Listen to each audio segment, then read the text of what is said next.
We don't know what the impact of it is because this has never happened before in all of human history. How countries need to respond to a drop in global fertility rates. I really was a bit flabbergasted.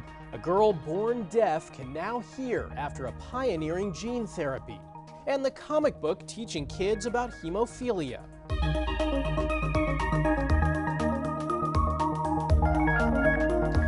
Welcome to Eye on Health, where we focus on stories that affect your physical and mental well-being. I'm Michael George.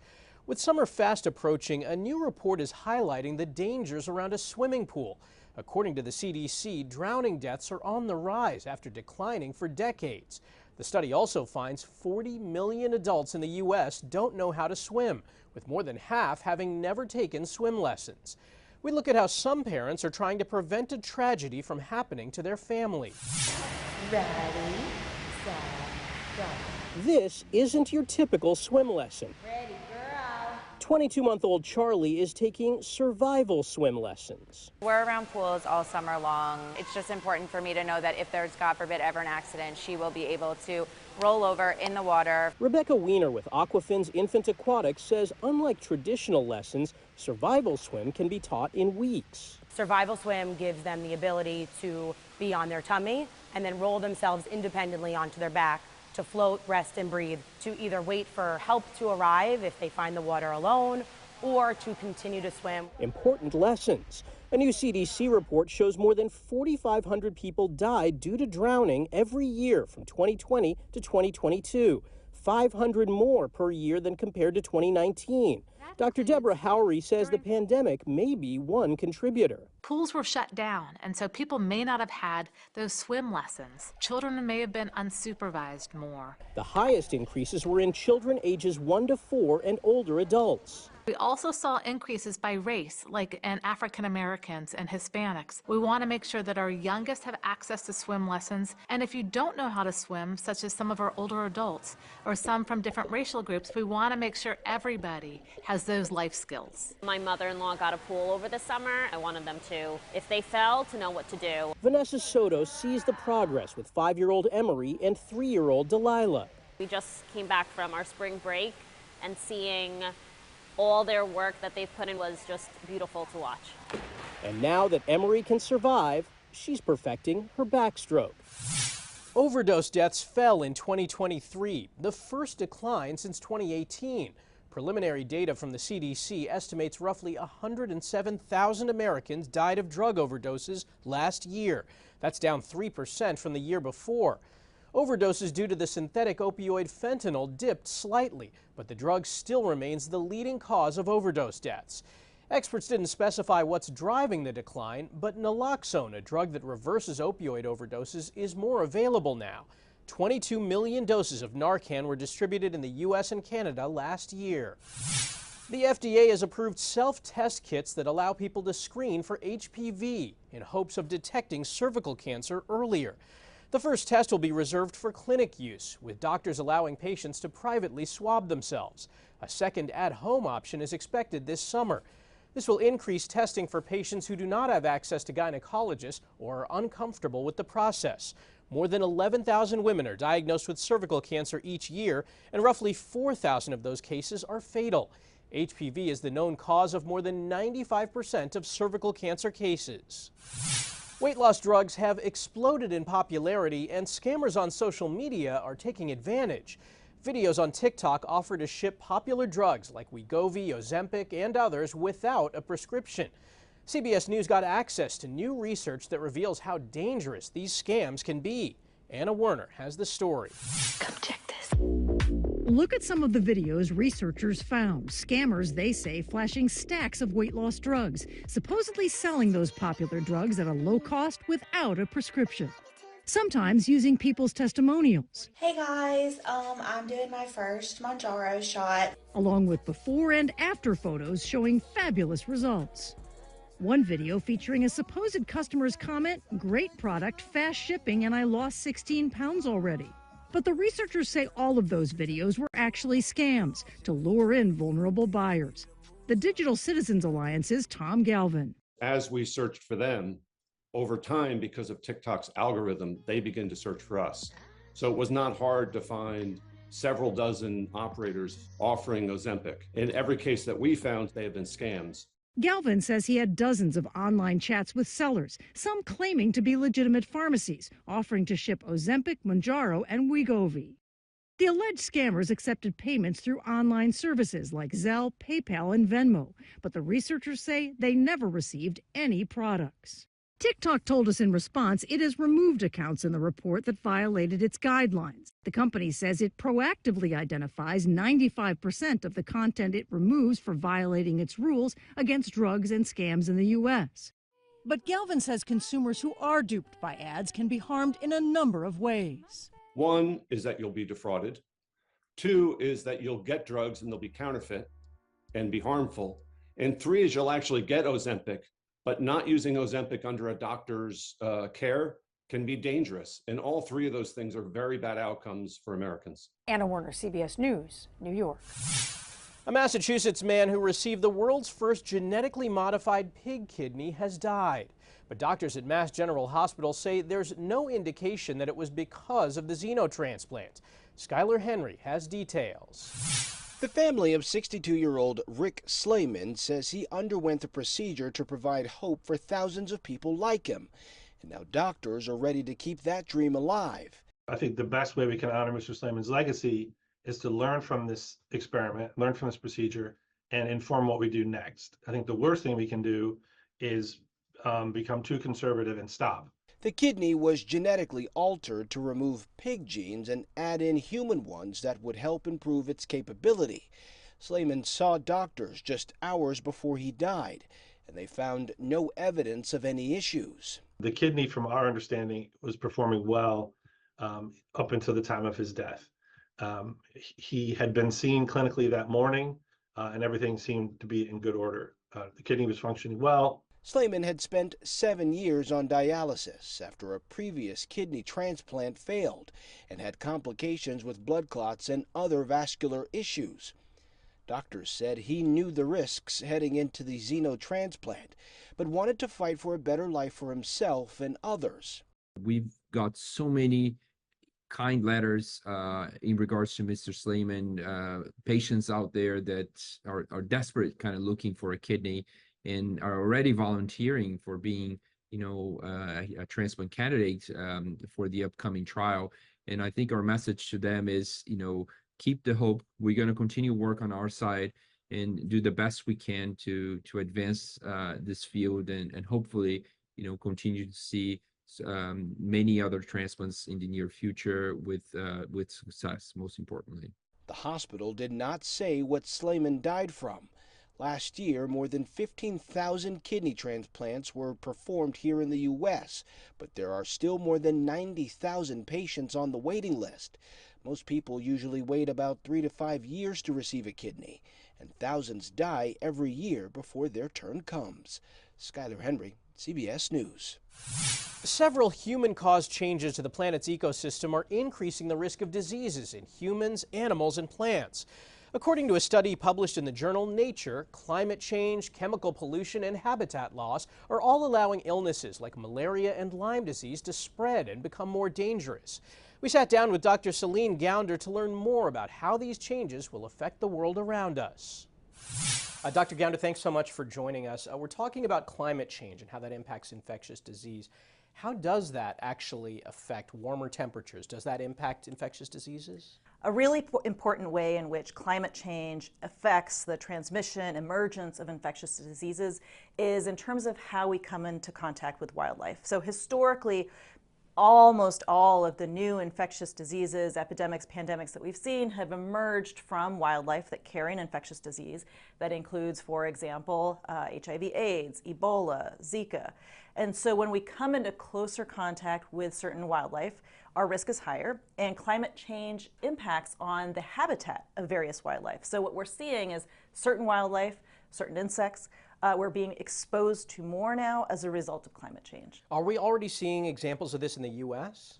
A great example is Lyme disease, where the habitat for ticks as well as tick hosts, including the white-footed mouse, those habitats are changing. So we're seeing people coming into contact with ticks that carry Lyme disease more, and so therefore they are getting more Lyme disease infections.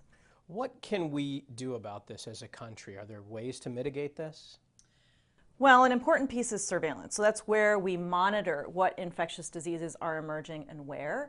Another context in which we are seeing this happen in real time is with bird flu. So that is something that has spread from wild birds to domesticated birds and now to cattle.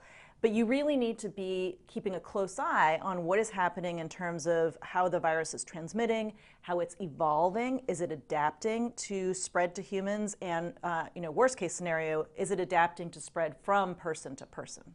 Is there anything that the average person should be doing? We're talking about different diseases that manifest in different ways. What should regular people be doing about this?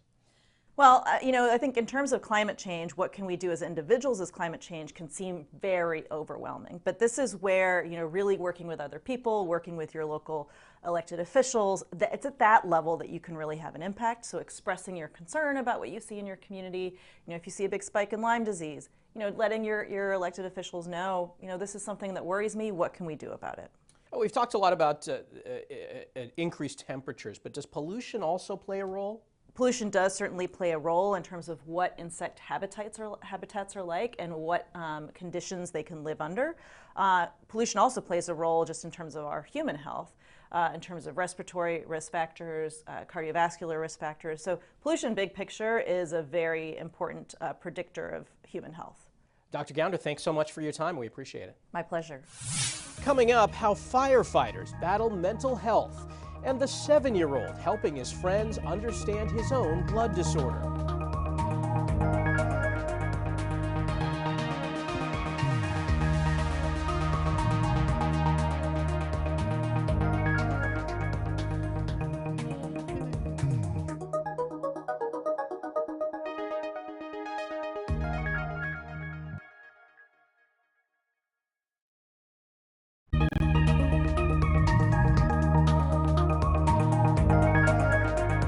Welcome back. During this Mental Health Awareness Month, advocates are putting the spotlight on firefighters who endure a lot of trauma but don't always address the resulting mental health issues.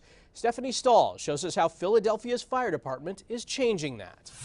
We're supposed to be tough. Philly firefighter Bill Dissinger says 16 years of being on the front lines became overwhelming. We're supposed to be the ones that are helping everybody else, but then when it comes to help ourselves, we don't even know where to begin. Most firefighters will admit they know how to save lives and fight flames, but they often struggle with their own mental health. My drinking had gotten out of control because of the trauma, and my marriage was a mess because on the inside I was dying because I didn't talk about anything. The International Association of Firefighters says 92% of firefighters say stigma is a barrier to seeking behavioral health treatment. I was fearful of how I would be perceived by my peers, and I was fearful of my reputation being ruined. It really bothered me. Battalion Chief Thomas Kane says the smoke has now lifted on addressing mental health issues in the department. We do have resources, and we do have avenues to get you to those resources. We developed this umbrella program. Retired Battalion Chief Michael Yeager is the peer coordinator for Local 22.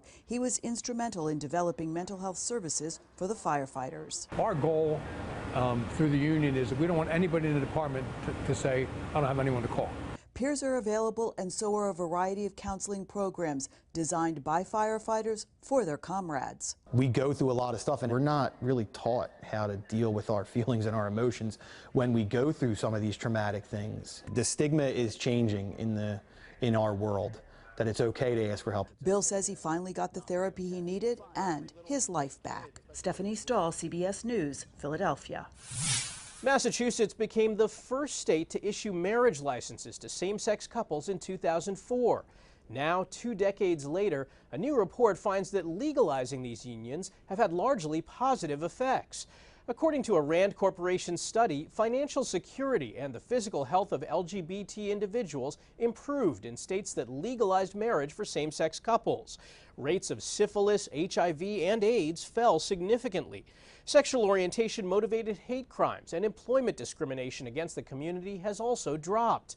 The authors found no evidence of a negative shift in marriage attitudes. Instead, the data shows more than 70% of Americans now approve of marriage for same-sex couples nationwide, up from 42% 20 years ago. Global fertility rates may soon drop below the point needed to sustain the world's population. The UN has yet to publish estimated fertility rates for 2022 and 2023, but experts predict it will continue to decline based on annual birth rate data for individual nations. In 2021, the rate stood at 2.3 children per woman. That slipped from 2.5 in 2017. Officials say the rate to sustain the global population is 2.2. We don't know what the impact of it is because this has never happened before in all of human history. Dr. Jennifer Schuba is the president and CEO of the Population Reference Bureau, a nonprofit organization that works with governments around the world. She says how countries react to this change will determine who comes out on top. There are going to be both positives and negatives of this, but really it is in how we respond to it. If we are putting in place policies that recognize that this is a permanent shift, which is what we should be doing, thinking about work and retirement at the company level, thinking about building strong communities, all of that can help us live better lives. And that's where the focus needs to be, not on population size, but on people's quality of life. Dr. Schuba says the rate has fallen in the U.S. in part because teen pregnancy is down. And around the world, it also has to do with more girls entering secondary school, better family planning, and an end to child marriage. A first grader from Minnesota is trying to make a diagnosis a little less scary. The 7-year-old was born with a rare blood disorder, but through his love of science and storytelling, he's helping other kids like him understand how medicine works in their bodies. Barrett Leone has more. This isn't your typical adventure book. It does make a big impact, and he knows it. It's a comic book with a calling. Hemophilia is pretty rare.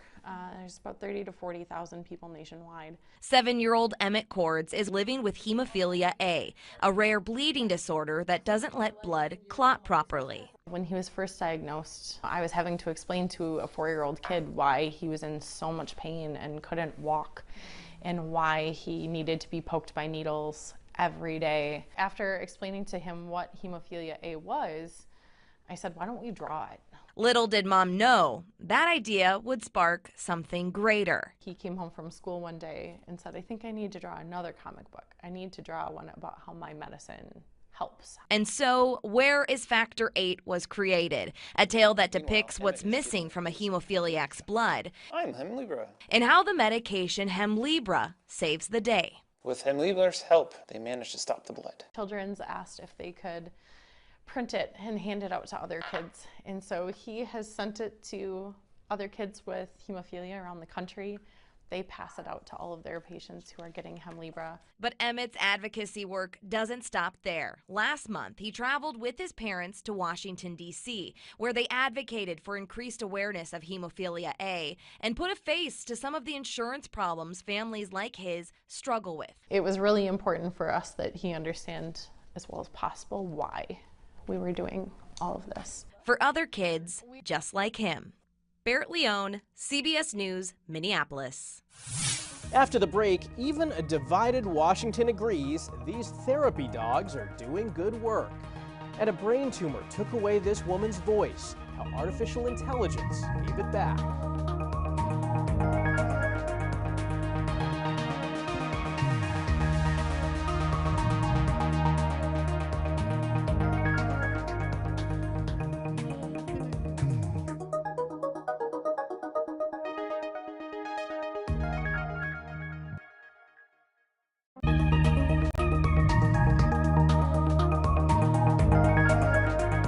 Welcome back. Therapy dogs are bringing relief to government workers around our nation's capital. The dogs are on a mission to bring a bit of happiness during increasingly stressful times. Natalie Brand tagged along on one of the canine visits to get a look at the benefits. They travel to some of the most powerful, high-stress jobs in the nation's capital to deliver a needed pause. It's a super popular day whenever we get the notices. Therapy dogs from the nonprofit organization PAL provide cuddles, comfort, but most importantly, a bit of self-care. By taking care of themselves, I think they may be in a better place to do the work that they're doing. Sharon Forrence works at the Staff Care Service Center for the U.S. Agency for International Development. She says the dog's twice-a-month visits have the added bonus of drawing people to her department. But it also allows us to talk about the programs that we have for all of the staff members here and their family members. There's such a need. There's a big demand. Heather Gomes, executive director of PAL, says the pups and their volunteer handlers also visit the State Department weekly, as well as the U.S. Senate and Capitol Hill police officers on holidays. I think it helps alleviate burnout, for sure. We need to take a break. We can't be running on adrenaline all the time. Research has shown animal-assisted therapy can reduce anxiety, stress, and fatigue. Gretchen Burkle, who works in USAID's Bureau for the Middle East, brought her colleagues for a moment of calm. It's important to be able to step away just for a few minutes, kind of catch your breath, refocus a bit. She says they leave revived, renourished, and ready to get back to work. Natalie Brand, CBS News, Washington. Artificial intelligence has been used to create deepfakes by imitating a person's appearance and voice. But some of that same technology is being used to help people who have lost their voice. 21-year-old Lexi Bogan had a brain tumor the size of a golf ball and has had trouble speaking after her successful surgery to remove it. A team of doctors from Rhode Island took this 15-second video of Lexi. If you want to use cucumbers, you can try. And used it to recreate her voice with OpenAI's voice engine. It has my AI voice, and I can type in anything that I want to say, and my voice from my phone will say it through speakers. It feels amazing to get my voice back because almost like a part of my identity was taken away when I lost my voice. Lexi uses the app dozens of times every day, from talking to her dad, who's hard of hearing, to ordering coffee at the drive-thru. Hi, can I get a grande iced brown sugar oat milk shaken espresso?